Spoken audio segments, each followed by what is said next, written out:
ఓం నమో శ్రీ లక్ష్మీ వెంకటేశ్వరాయ శ్రీ మహాగణాధిపతియే నమః. సర్వమంగళ మాంగళ్యే శివే సర్వార్థ సాధికే శరణ్యే త్ర్యంబకే దేవి నారాయణి నమోస్తుతే. మహాకాళీ మహాలక్ష్మీ మహాసరస్వతీ దేవ్యై నమః. వరలక్ష్మీదేవ్యై నమః. శ్రవణ నక్షత్రం పౌర్ణమి యందు కలిగిన మాసం శ్రావణ మాసము. శ్రవణం అంటే చంద్రుడి అధిపతి అండి. ఈ మాసంలో ఎవరైతే అమ్మవారి యొక్క అనుగ్రహాన్ని పొందుతారో వారికి మానసికమైన ప్రశాంత వాతావరణం ఉంటుందట. ఈ శ్రావణ మాసంలో మనం 16 నుండి 22వ తేదీ వరకు ఉన్నటువంటి గ్రహాల యొక్క పరిస్థితిని అనుసరించి మనం రాశి ఫలాలు తెలుసుకుందాం. మరి ఈ 16వ తారీఖు ఆదివారం నాగ చతుర్థి అయింది. ఆవేళ నాగేంద్రుడిని కొలవాలి అట. నాగ చతుర్థి. సంతానం లేనివారు, ఆర్థిక ఇబ్బందులు పడేవారు, రుణబాధలు పడేవారు ఆ స్వామిని కొలవాలి అన్నారు. సుబ్రహ్మణ్య స్వామిని. నాగ చతుర్థి అనేది షణ్ణాం మాతృణాం అపత్యం పుమాన్ షాణ్మాతుర. 6 తల్లుల చేత పెంచబడ్డాట స్వామి. అంచేత నాగేంద్రుడు అంటే ఎవరనుకున్నారు? విష్ణుమూర్తి యొక్క ఆయన ఆదిశేషువు. ఆయన పడక ఆదిశేషువు మీద నిద్రించేటువంటి స్వామి విష్ణుమూర్తి. అటువంటి నాగేంద్రుడి యొక్క ఆరాధన ద్వారా, ఆ సుబ్రహ్మణ్య స్వామిని ఆరాధించడం ద్వారా మనం విశేషమైన ఫలితాలు పొందుతాము.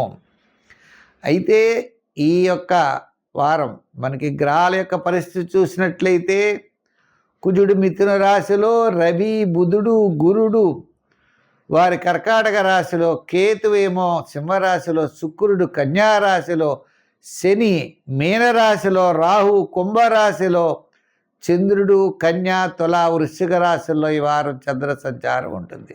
మనం వారి ఫలాలు ప్రారంభిద్దాం. వృషభ రాశి వారు. ఈ వృషభ రాశి వారికి పంచమ, షష్ఠ, సప్తమ స్థానాల్లో చంద్ర సంచారం ఉంటుంది. వార ప్రారంభంలో కాస్త పనులు ఆలస్యం అవుతాయి. మీకు బుధవారం నుండి శనివారం వరకు కార్యజయం, ధనలాభం, బంధుమిత్రుల యొక్క సమాగమం. మీ క్యాలిక్యులేషన్స్ చాలా కరెక్ట్గా ఉంటాయి. మీకు ఆత్మస్థైర్యం ఎక్కువగా ఉంటుంది. ప్రతి విషయంలో పట్టుదల, సహనం ఉంటుంది. సాధించాలనేటువంటి ఆలోచనలతో ముందుకు పెడతారు. తప్పనిసరిగా విజయం సాధిస్తారు. ఇంకొక ముఖ్యమైన విషయం, ఈ రాశి వారికి విద్యార్థుల విషయం దగ్గరికి వచ్చేటప్పటికీ కాస్త ఖర్చుతో కూడిన ర్యాంకులు ఉంటాయి. రాజకీయంగా మీకు పేరు ప్రఖ్యాతులు ఉంటాయి. డబ్బు వ్యయం విపరీతంగా ఖర్చు జరుగుతూ ఉంటుంది. వృత్తుల వారికి కూడా, కళారంగం వారికి, న్యాయవాదులకి, వైద్యులకి అందరికీ కూడా 10 రూపాయలు వస్తే 10 రూపాయలు సరిపడే ఖర్చు మాత్రం తప్పనిసరిగా కనపడుతూ ఉంటుంది. ఈ వారం కాస్త వృత్తుల వారికి కూడా అనుకూలంగా ఉంది. న్యాయవాదులు అవ్వచ్చు, వైద్యులు అవ్వచ్చు, కళారంగం వారు అవ్వచ్చు, వీరందరికీ. ఇంకా ముఖ్యమైన విషయం ఏంటి అంటే, మరి గృహోపకరణాలు, రియల్ ఎస్టేటు, షేర్సు, ఐటీ రంగం, రియల్ ఎస్టేట్ బిజినెస్లో వారికి కాస్త అనుకూలమైనటువంటి వాతావరణం కనబడుతోంది. ఏదైనా మీకు వారంలో బుధవారం నుండి శనివారం వరకు అనుకూలమైనటువంటి కాలం. అయితే దీంట్లో ఆర్థికపరమైన డెవలప్మెంట్స్ మనం ఆలోచించినట్లయితే జాగ్రత్తలు తీసుకుని 10 రూపాయలు వెనక్కి వేసుకునేటువంటి పద్ధతిలో ఉండాలి. ఏదో కొత్తది చేద్దాం, కొత్త ఆలోచనలతో ముందుకు పెడదామని లేనిపోని పెట్టుబడులు పెట్టి ఆర్థిక ఇబ్బందులు ఎదుర్కోకండి. అంచేత అనవసరమైన వ్యవహారాలకి దూరంగా ఉండండి. ఇక సంఖ్యల్లో 5, 6 మీకు బాగా నప్పుతాయి. రంగుల్లో కూడా తెలుపు రంగు, లైట్ బ్లూ కలర్స్ కూడా చాలా బాగుంటాయి.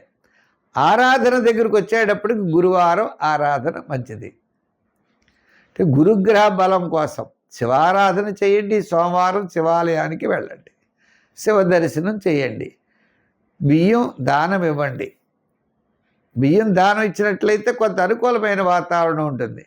అలాగే శనగపప్పుతో చేయబడినటువంటి పదార్థాలు సోమవారం గుళ్ళో ఇవ్వండి. గురువారం ఇవ్వక్కర్లేదు, సోమవారం ఇవ్వచ్చు, శనివారం ఇవ్వచ్చు. మీకు ఖాళీ ఉన్న రోజుల్లో పట్టికలు మీరు ఇస్తే మంచి ఫలితాలు మీకు ఉంటాయి, గురుబలం పెరుగుతుంది.